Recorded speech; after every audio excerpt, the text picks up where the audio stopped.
நாம் தமிழர் கட்சியின் இளைஞர் பாசறை மாநில ஒருங்கிணைப்பாளராக வீரப்பன் மகள் வித்யாராணி நியமிக்கப்பட்டுள்ளார். கட்சியின் தலைமை ஒருங்கிணைப்பாளர் சீமான் இது தொடர்பான உத்தரவை பிறப்பித்துள்ளார். கடந்த மக்களவைத் தேர்தலின் போது பாஜகவில் இருந்து விலகி நாம் தமிழர் கட்சியில் இணைந்த அவருக்கு உடனடியாக கிருஷ்ணகிரி தொகுதியில் போட்டியிட வாய்ப்பு வழங்கப்பட்டது. அதன் பின்னர் கட்சி நிகழ்ச்சிகளில் முக்கிய நபராக வலம் வந்த நிலையில் இன்று மாநில அளவில் பொறுப்பு வழங்கப்பட்டுள்ளது.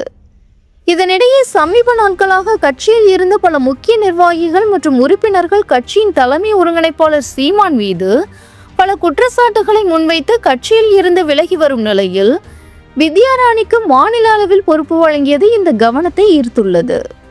குறிப்பாக சமீபத்தில் நாம் தமிழர் கட்சியில் இருந்து தமிழர் மகளிர் அணி ஒருங்கிணைப்பாளராக இருந்த காளியம்மாள் கட்சியில் இருந்து விலகியது குறிப்பிடத்தக்கது.